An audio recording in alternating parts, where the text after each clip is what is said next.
there is this incredibly specific, truly universal fear that I think we all share on some like primal level. Right. It's that feeling of walking into a social situation, Yeah. a party, a meeting, a dinner, whatever, where you think you entirely understand the rules of engagement. You've got the whole mental blueprint mapped out. Exactly. You've Yeah. prepared yourself for a very certain type of environment. You've calibrated your mood, your outfit, your expectations, and then slowly, or maybe just all at once, the temperature in the room changes. Yeah. And the realization just washes over you that you are entirely out of your depth. The ground beneath you has basically vanished, and you are in actual legitimate danger. Yeah, the psychological term for that sensation is context collapse. Though, I mean, in this scenario, it's pushed to a pretty terrifying extreme. Context collapse. I like that term. Right, because you construct a mental model of where you are based on the information provided to you. Your brain is essentially a prediction machine.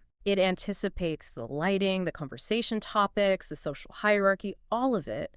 And when that model is just completely shattered by a contradictory reality, the brain struggles to process the new data. Just kind of blue screen. It really does. The psychological shock isn't just surprise, right? It's a profound disorientation where your fundamental trust in your own perception is completely compromised. Okay, let me put a more grounded, kind of visceral image to that theory for you. Imagine you are invited to a casual Sunday get-together at a friend's house. Okay, painting the picture. Right. You show up, you're holding a warm bowl of spinach dip, you're wearing a comfortable sweater, you're ready to watch a football game. Sounds lovely. Totally innocent. But you walk through the front door, and you don't find a living room watch party. You've just stepped directly into the center of an active, heavily armed federal mob sting. Oh, wow. Yeah. There are sirens, people are shouting, agents in full tactical gear are sweeping the room, and someone is screaming at you to get on the floor. And you're just standing there with a spinach dip. Exactly. You're just standing there holding your little bowl of spinach dip, and your brain is desperately trying to reconcile the comfortable sweater with the assault rifles in front of you. That's the absurdity of the mundane colliding with the catastrophic right there. Yeah. Your brain is literally still operating on the Sunday football algorithm, trying to figure out like where to set the dip down while the environment is demanding a total fight or flight survival response. Yes. That cognitive friction, that lag time between realizing the reality you expected is completely fake and the reality you are in is lethal. That is the exact vulnerability manipulators rely on. Which perfectly frames the focus of today's deep dive. We are jumping into some incredibly surreal, gritty, and frankly high-stakes source material today with you all. We really are. It's a wild ride. It is. We're looking at excerpts from a narrative called The Strawberry Setup, Survival in a Garden of Betrayal. Such a great title. So good. And our mission for you today is to unpack a very specific, totally cold-blooded act of deception. We are going to analyze the calculated trap laid by a character named Tadokisha against our narrator, who happens to be a naive strawberry. Right. And we're going to dig deep into the dark, incredibly self-serving motives behind those actions. Yeah, and to fully grasp the psychology at play here, we really need to establish the environment of this text for you. Definitely. Set the scene. So we are operating in a bizarre, almost noir-like universe. It's a world where anthropomorphic fruits and vegetables, strawberries, potatoes, cucumbers, mushrooms, they're navigating human-level crime. Right, which sounds crazy, but it works. It really does. The setting includes illicit underground economies, Yeah. massive police raids, profound deception, and just brutal survival tactics. It sounds a bit unhinged at first glance, honestly. A potato setting up a strawberry for a fall. Yeah. But the brilliant thing about this anthropomorphic framing is that it strips away all of our human demographic biases. We aren't distracted by the human markers of like class or race or age. We are simply presented with raw archetypes. Year of archetypes, yeah. Right, you have the soft, easily bruised strawberry who completely represents sheltered naivete. And then the hardened, thick-skinned potato quiche who represents pragmatic survival in the underground. The fruit metaphor makes the human elements of betrayal and psychological manipulation hit even harder because the mechanics are just laid so bare. That is a crucial observation about this genre. By utilizing these archetypes, the text basically forces us to focus entirely on the mechanics of the manipulation rather than the superficial traits of the characters. Right. We are looking at predator and prey dynamics, basically disguised as a friendship. Disguised as friendship. Oof, that's heavy. So let's jump right into the immediate aftermath of the trap being sprung. It's a descent into what the narrator accurately calls a neon-lit nightmare. Oh, the imagery there is incredible. It really is. We enter the story in media res, right in the middle of things. The text opens with this chaotic, almost cinematic scene of just pure sensory overload. Yeah, it's intense. The narrator is looking around a room where everyone is being detained or arrested by police officers. And the source specifically notes the arrests of characters named Pineapple Lisa and Mushroom Marv. Right, Pineapple Lisa and Mushroom Marv. Yeah, and we've got flashing blue lights piercing through a dark club, heavy bass still thumping from the speakers because, no one has thought to turn the music off yet. Of course not. It's pure chaos. Right, and you have the sharp, terrifying sound of plastic zip ties being pulled tight. The sensory details there are doing a lot of heavy lifting. The continued thumping of the bass while people are literally being zip-tied, it emphasizes that jarring transition from a party to a prison. It's so jarring. It really highlights how fast the environment shifted. And furthermore, by naming Pineapple Lisa and Mushroom Marv, who we can assume are, peripheral figures in this underworld, the text establishes the massive scale of the collateral damage. It's not just a targeted hit. Exactly. This isn't a targeted arrest of a single individual. It is a sweep. The police are throwing a massive net over an entire ecosystem, and our narrator is caught right in the absolute center of the mesh. Okay, so let's rewind the tape slightly to examine how she ended up in that net to begin with. Potato Keisha brought the narrator to this location. Right. And the invitation was explicitly for a regular party. That was the billing. Just a regular party. Come hang out, grab a drink, regular party. Instead, the narrator realizes, to her absolute horror as the doors are kicked in, that she is standing in the middle of an illegal underground trafficking ring. The beat and switch is just total. Well, manipulators of the caliber understand that control requires disorientation. They intentionally displace their targets. Displace them how? They take an individual out of their known, comfortable environment and drop them into a setting where the target is entirely reliant on the manipulator to translate the social cues. Oh, wow. Right. If you don't know the language of the room, you cling to the person who brought you. You essentially outsource your situational awareness to your guide. Correct. By providing the regular party framework, Keisha totally hacked the strawberry's perception. Hacked your perception. I like that. Yeah. When the strawberry arrived and encountered elements that were abrasive or illicit or alarming, her brain didn't immediately scream danger. Because Keisha said it was fine. Exactly.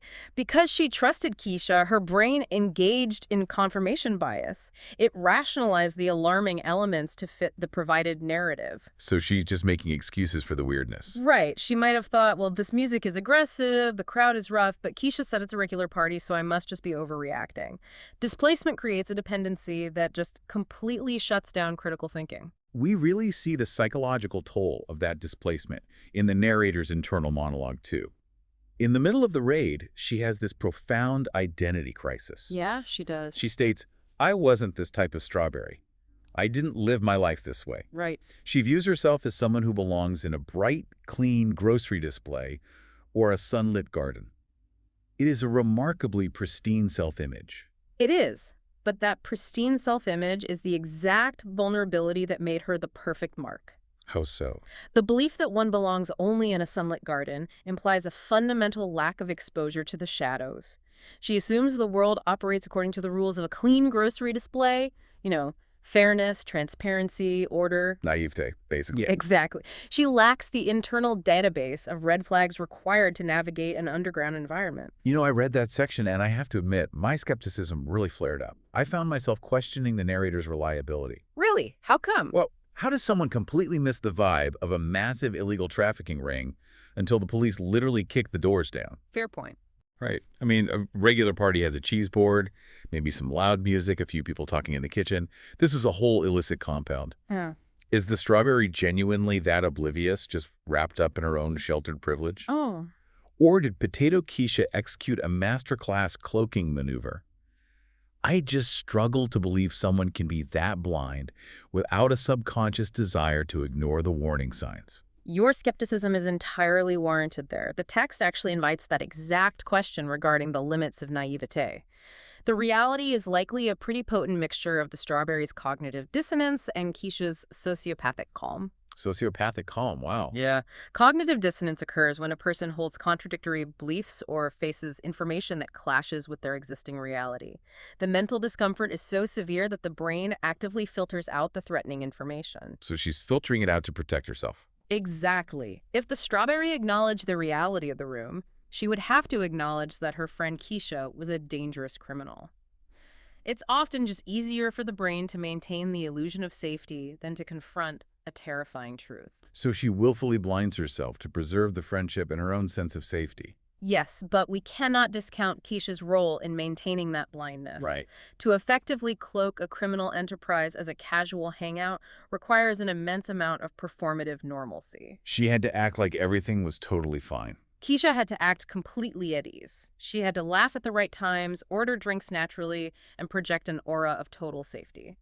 Whenever the strawberry's internal alarms started to ring, Keisha's relaxed demeanor acted as a dampener, literally validating the strawberry's false sense of security right up until the trap snapped shut. Which brings us to the actual mechanics of how that trap was constructed. Mm. Keisha didn't just casually abandon her in a bad neighborhood. This was highly, highly orchestrated. It was a setup. Exactly. Tracing the steps backward from the shock of the flashing blue lights, we uncover the physical evidence of the betrayal, which is the photograph. The staged photograph is the fulcrum of the entire manipulation. It really is. It is the moment where casual endangerment morphs into a calculated, malicious conspiracy. The narrator tells the police that before the chaos erupted, Potato Keisha and another character, Tamarind, approached her. Right. Tamarind enters the picture. They interrupted whatever she was doing and seemingly orchestrated a moment where they took a picture of her standing with someone known only as the Cucumber Man. The Cucumber Man. Yeah, and contextually, given what happens mere minutes later, the Cucumber Man is clearly a high-value target for the authorities. He is a central figure in this underground ring. Let's dissect the mechanics of this tactic because it is brilliant in its absolute cruelty. Yes, please do. Taking a photo at a social gathering is a universally accepted, entirely normalized ritual. When someone says, "Let's get a picture," the ingrained social response is to smile and lean in. You don't even think about it. Right, you automatically lower your defenses. You don't view a camera lens at a party as a threat. But this was not a memento. This was the manufacturing of a physical artifact designed to link the pristine strawberry to the criminal element. It's an insurance policy. It is framing in its most literal sense. In any illicit operation, managing the narrative after law enforcement arrives is paramount. So they needed a scapegoat. Exactly. By visually linking the naive strawberry with the Cucumber Man, Keisha created a false narrative of complicity. If a phone is seized or a camera is left behind, the police scroll through the images. What do they see? They see them together. Right. They don't see a stranger who wandered into the wrong room. They see a smiling strawberry standing shoulder to shoulder with a known trafficking figure. The image completely bypasses the truth and establishes a visual relationship that doesn't actually exist in reality. It's terrifying because visual evidence carries so much unearned weight. A picture is worth 1,000 words, even if all those words are lies. Exactly. And we really need to look at how Keisha pulled this off, because she didn't act alone. The text specifically highlights that Keisha and Tamarind brought this drama to her. Tamarind's presence is super key here. It changes the dynamic entirely. It makes me think of an analogy. Imagine you were at an airport. A so-called friend asks you to hold their surprisingly heavy, unmarked backpack, just for a quick second so they can take a picture of you holding it. Oh, no. Right. As soon as the straps are in your hands, the TSA security dogs come sprinting around the corner. You look up, and your two friends are already backing away into the crowd, leaving you holding the contraband. That airport analogy isolates the exact feeling of being the designated fall guy. It's a horrible feeling. You are left holding the physical evidence while the true culprits leverage the distraction that you provide. And Tamarind's involvement is vital for understanding why the strawberry complied. This introduces the concept of social proof and the power of the group dynamic in manipulation. Wait, how does Tamarind's presence change the equation so much? Well, if Keisha alone walks up and says, "Take a picture with this intimidating Cucumber Man," the strawberry's internal alarms might finally override her compliance. She might just say no. Right, it's easier to say no to one person. Exactly.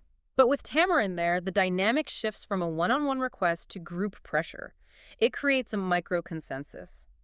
Keisha and Tamarind are likely laughing, acting casual, treating this interaction as entirely normal. So the strawberry feels like the weird one if she resists. Precisely. The strawberry, who is already out of her depth and relying on her guides, faces a choice: comply with the group's lighthearted request, or be the difficult, paranoid outsider who ruins the fun. Oh man, the pressure to conform.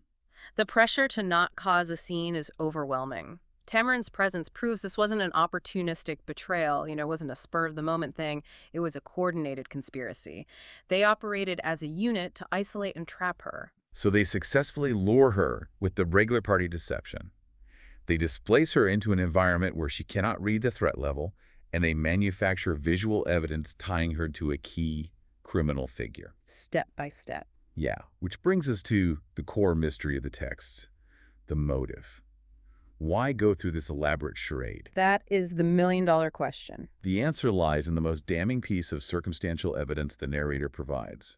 Potato Keisha, Tamarind, and the Cucumber Man vanished. But they didn't vanish during the raid. They vanished right before the police stormed the compound. The timing is the Rosetta Stone for the entire event. Yeah. It completely recontextualizes everything that came before. An exit during the chaos of a raid is a reaction. Right. An exit moments before the doors are kicked in, well, that's premeditation. They didn't get lost in a panicked crowd. They didn't find a window after the blue light started flashing.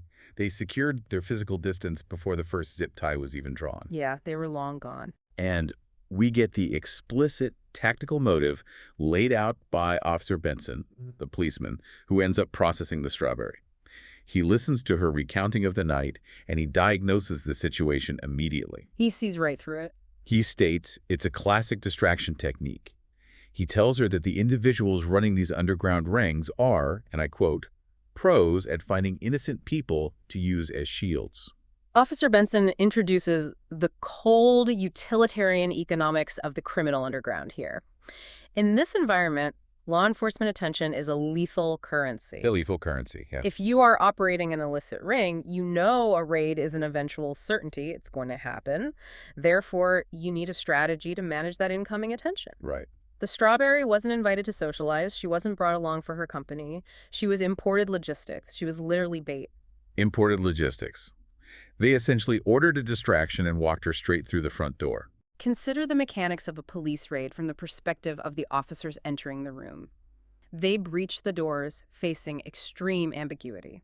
They have to assess threats, secure targets, and manage chaos in seconds. It's a high-stress situation for them, too. Exactly. Yeah. The strawberry, having no idea what kind of environment she's actually in, will have the most authentic, visceral reaction of terror in the room. Real panic is loud, it's chaotic, and it's impossible for law enforcement to ignore. Because everyone else is probably used to the drill. Right. Her absolute terror acts as a magnet for police resources. Every officer trying to subdue this hysterically screaming strawberry, every detective trying to puzzle out her connection to the Cucumber Man based on that staged photo, is spending the exact currency Keisha needs them to spend. Time and attention. Keisha manufactured a localized crisis to absorb the institutional impact of the raid, buying her crew the 3 to 4 minutes required to slip out an unmonitored exit. She is a literal human shield deployed to take the tactical bullet meant for Keisha. But this raises a massive structural question about Keisha's level of control. Oh, absolutely. If she left right before the raid, did she simply have an incredible intelligence network? Did an insider tip her off saying, hey, the cops are massing 2 blocks away, get out now, which prompted her to snap the photo, drop the bait, and run? Or is a text implying something much darker? Did Potato Keisha actually orchestrate the raid herself? That's the terrifying thought. Could she have called in the anonymous tip to law enforcement using the raid to simultaneously clear out a rival operation, eliminate the Cucumber Man if he wasn't part of her inner circle, and use the strawberry to cover her own tracks? Well, both scenarios are supported by the text, and honestly, both reveal a chilling level of pragmatism. Let's hear the breakdown. The first scenario, receiving a tip-off, demonstrates a ruthless ability to adapt. The moment she receives the warning, she doesn't tell her friend to run. Her immediate instinct is to weaponize the strawberry's presence to increase her own odds of escape. It's a purely opportunistic sacrifice. Wow. And the second scenario? The second scenario elevates Keisha from a pragmatic survivor to a full-on Machiavellian architect. If she orchestrated the raid, the Strawberry wasn't just a target of opportunity, she was a necessary component of the blueprint from the very moment the invitation was extended. So the whole friendship was a lie. It means the entire friendship was an extended cultivation period, grooming the Strawberry for this exact night. But regardless of which logistical reality is true, the underlying psychological truth remains exactly the same. Keisha viewed the Strawberry not as a person, but as a deployable asset. But the Strawberry isn't entirely a passive asset. She is pushed to the absolute brink, and her response is pretty fascinating. Very fascinating. We've analyzed Keisha's ruthless tactics, but let's look at how our sunlit garden narrator reacts when cornered. The raid hits. The text reads, "All of us were being cuffed, except for Potato Keisha and the Cucumber Man and Tamarind." The realization drops. The realization of abandonment totally sets in. And what does the naive, pristine Strawberry do when the officer grabs her wrists? She undergoes a radical, instantaneous transformation. She absolutely does not ask for a lawyer. She doesn't invoke her right to remain silent. The plastic zip ties tighten, and she immediately starts talking. A dam breaks. She pleads with the police and lays out the entire conspiracy. She tells them about the fake party invite, how short a time she had known Keisha, the club where they met, the orchestration of the photograph. She spills every single piece of intelligence she has directly onto the floor of this neon-lit nightmare. It's a total data dump. She becomes the ultimate informant in a matter of seconds. Let's analyze her justification for this immediate cooperation. Why does she decide to sing so quickly? Well, in her internal monologue, she notes that she found it strange that Keisha left early. That observation is the catalyst. Right. The moment she connected the dots, the early exit, the raid, the photo, any residual loyalty to Keisha just vanished. It wasn't just fear of the police, it was the realization of the betrayal that loosened her tongue. The sequence really shatters the illusion of the Strawberry's pure naivete. She views herself as a fragile victim and later describes herself as blessed to have escaped jail time. Bless it, yeah. But her actions in the moment of crisis reveal a highly calibrated, razor-sharp survival instinct. When pushed into a corner by profound betrayal, she doesn't collapse into a puddle of silent martyrdom. She doesn't just take it. She doesn't take the fall out of misplaced loyalty. She immediately weaponizes the truth against her betrayer. It's the ultimate real-world application of the prisoner's dilemma. Yes, exactly. She is trapped, the authorities are demanding answers, and she recognizes that her partner in this scenario has already defected by fleeing. The moment she realizes Keisha defected, the Strawberry hits the betray button as hard and fast as she can. A total shift in allegiance. She trades every secret Keisha ever told her for her own freedom. The sociology of the broken social contract is heavily at play here. Friendship operates on a foundation of mutual protection and trust. When Keisha abandoned the Strawberry to the police, she unilaterally detonated that contract. Gone. That explosion completely freed the Strawberry from any moral or social obligation to protect Keisha. The sunlit garden mentality, which relies on fairness and rules, just evaporates the instant the blue lights flash. It has to, or she's doomed. Right. In the brutal hierarchy of the underground, the Strawberry adapts instantly. She offers Keisha up to the authorities because it is literally the only viable strategic maneuver left on the board. It's a ruthless pivot, but it's entirely justified. The victim becomes the survivor through counter-betrayal. And her strategy works. She makes this desperate trade of information, and the police, specifically Officer Benson, seem to recognize her true status. They see the dynamic. They realize she's the bait, not the mastermind. This realization acts as a hard boundary line in the narrative. We transition from the intense physical danger of the raid into a completely different emotional landscape, which is the processing of the psychological trauma. The physical setting for this processing is arguably the most crucial environment in the entire text. Really? More than the club. Yes, the interior of the squad car, it serves as a localized pressure chamber for decompression. Ah, I see. The sensory contrast the author builds here is masterful. We just spent 20 minutes dissecting a club that was a neon-lit nightmare of bass, betrayal, and flashing blue lights, filled with a chaotic symphony of shouting suspects and snapping handcuffs. Very loud, very overwhelming. It is aggressive, erratic, and threatening. Then she is placed in the passenger seat of Officer Benson's Ford Interceptor. The environment shifts entirely. It's a stark difference. The squad car is defined by heavy, dull, grounding sensory details. The narrator describes a suffocating mix of cheap pine air freshener, stale coffee, and the sharp chemical tang of standard-issue vinyl seats. Notice how the narrative shifts from high-frequency inputs, the flashing lights, the shouting, the thumping bass, to low-frequency static inputs. The smells and textures. Exactly. The smell of stale coffee, the stiff texture of vinyl, the artificial pine scent. These are profoundly mundane, stabilizing elements. When a person survives an acute trauma, their sympathetic nervous system is highly activated. They are just flooded with adrenaline and cortisol. They're buzzing with panic. The interior of the cruiser acts as a transitional purgatory. It's a hard, protective shell that blocks out the erratic stimuli of the club, allowing the parasympathetic nervous system to slowly begin the process of downregulation. The adrenaline crash. She mentions that her leaves were still trembling violently, which is a physical manifestation of that chemical flood. But the space around her is completely still. The silence must have been deafening. As the cruiser pulls onto the main road, the awkward, thick silence really settles over the car. And then we get this haunting visual. She stares out the passenger window, and instead of seeing the city, she's captivated by the blurred reflection of her own terrified face against the passing cityscape. Oh, that reflection in the window is the exact moment the psychological reality of the event catches up to the physical timeline. What do you mean? Well, in the club, her cognitive load was entirely dedicated to immediate survival. Not getting trampled, not getting shot, trying to rapidly explain the photo.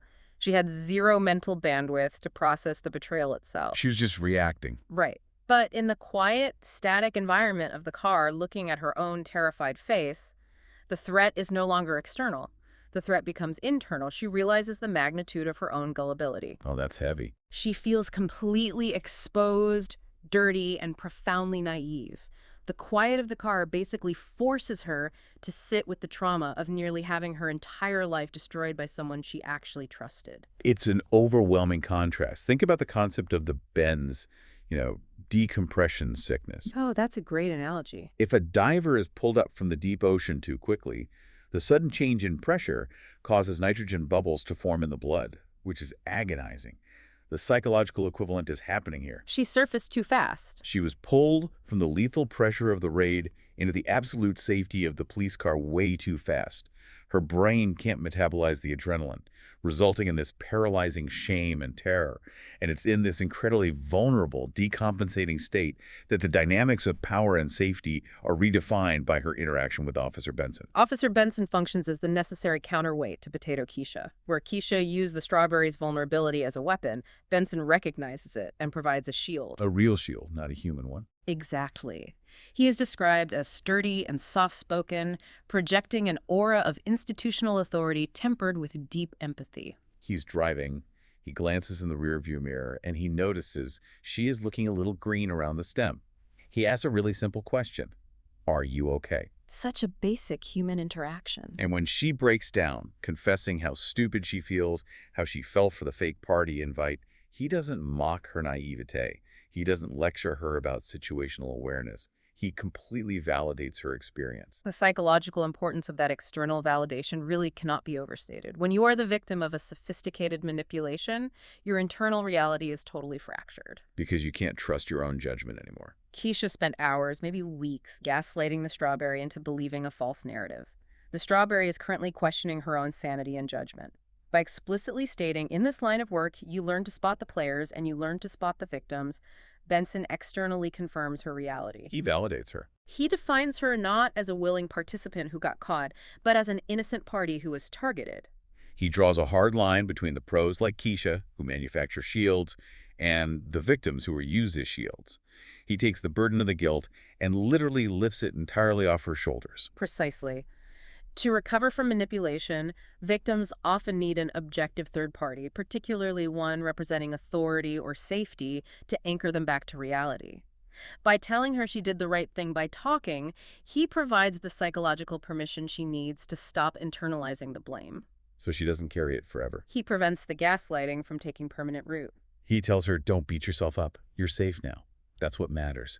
And you can feel the tension bleed out of the narrative as they drive. The pacing really slows down here. The view out the window transitions from the chaotic club district into a blur of closed storefronts and amber streetlights, just a peaceful, sleepy contrast to the madness. The mood inside the Ford Interceptor shifts from raw, tense vulnerability to a quiet, unspoken understanding. It's very cinematic. The strawberry realizes that the officer is shielding a piece of fruit, that had nearly been crushed by the harsh realities of the world. The author constructs a beautiful decelerating arc here. The journey home is a structural return to safety. When they arrive at her apartment building, Benson tells her to go inside, lock the doors, and get some sleep. The physical boundaries of the threat have been established and left far behind. The narrative basically promises the reader that the ordeal has concluded. And the text really leans into that promise when she walks into her apartment. The sensory details shift once again, moving from the sterile vinyl of the police car to the warm embrace of her own space. Home sweet home. The apartment smells sweet, clean, and safe. She engages in a systematic physical and psychological cleansing. She strips off the clothes that carry the stench of the club and the raid. Shedding that skin. She washes her face, watching the water swirl down the drain, symbolically washing away the taint of Keisha, Tamarind, and the Cucumber Man. She collapses into the soft familiarity of her bed, her body exhausted, her mind finally allowing itself to shut down. It is the classic resolution of a survival narrative. The protagonist has returned to the threshold of safety, fundamentally changed by the journey, but ultimately secure. The reader's tension is completely resolved at this point. But then, just as her eyes are closing, right in the exact moment when you feel safe enough to put the book down, the text hits us with a jarring, brutal cliffhanger. It is so abrupt. It's a moment that genuinely made my blood run cold when I read it. The intrusion of the unresolved threat.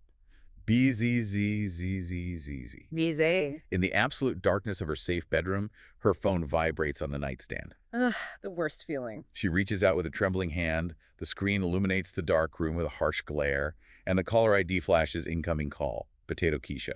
It's chilling. The narrator describes her stomach dropping into a cold, hard knot, and I felt exactly the same way. It is a terrifying violation of the sanctuary we just spent so long establishing. The ringing phone really serves as a masterclass in the psychology of the manipulator.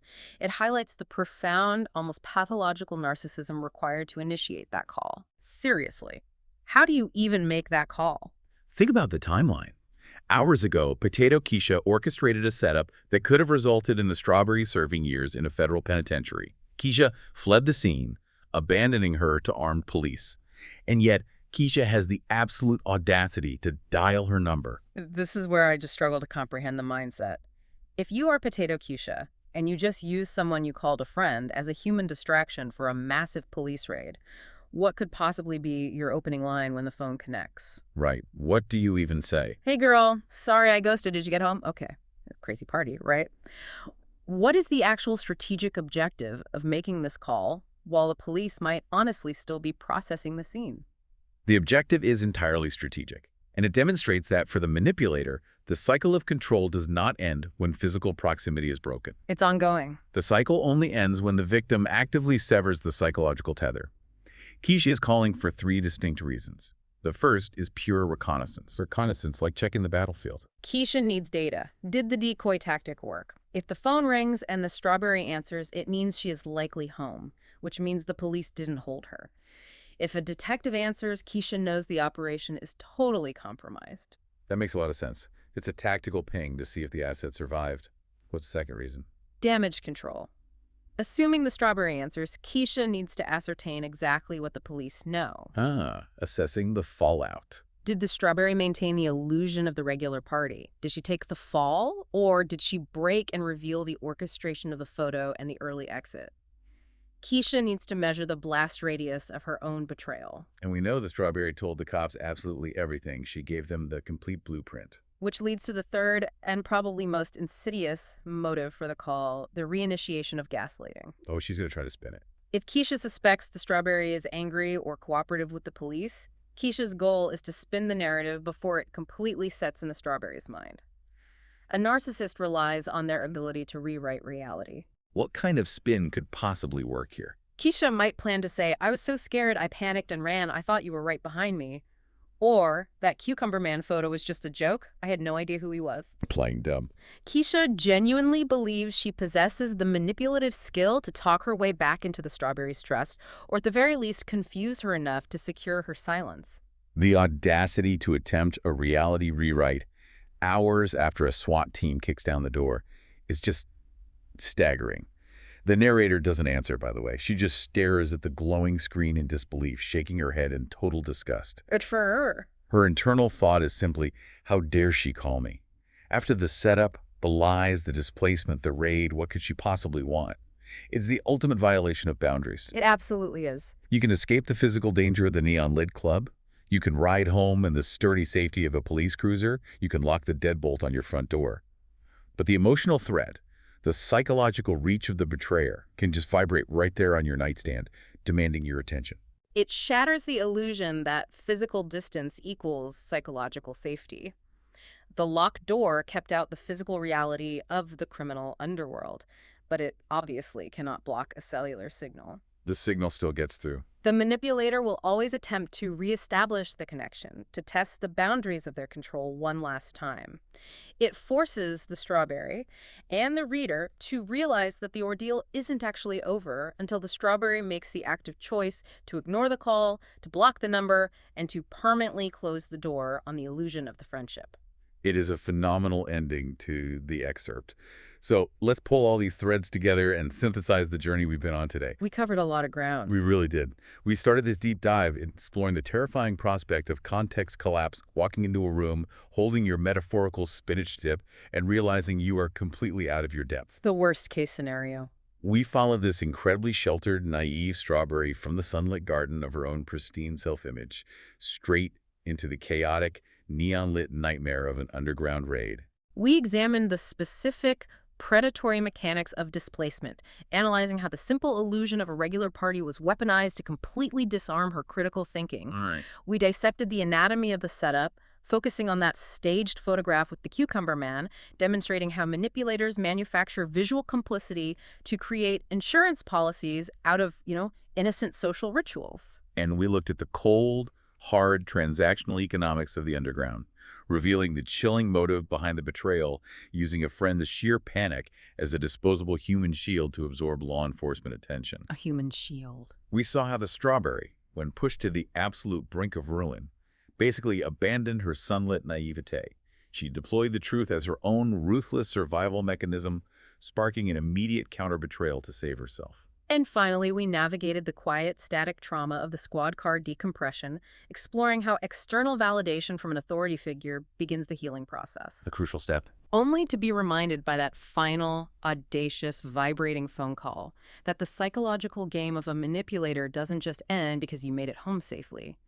True situational awareness requires constant, active vigilance. It requires looking past the neon lights, past the casual invitations, and looking deeply into the mechanics of the situations we are brought into.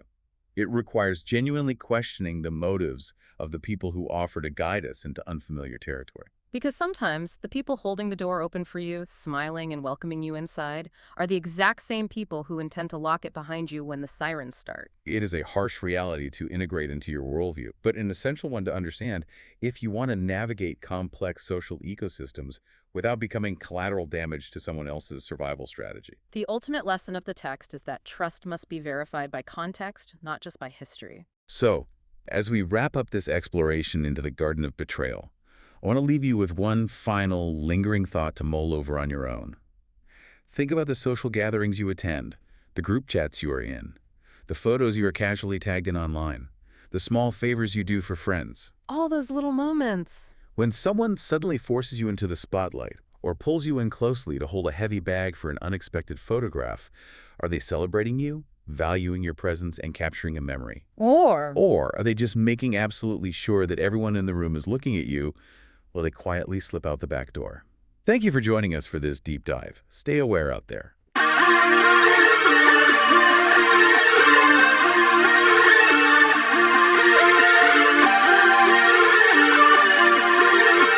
Darren on the beat.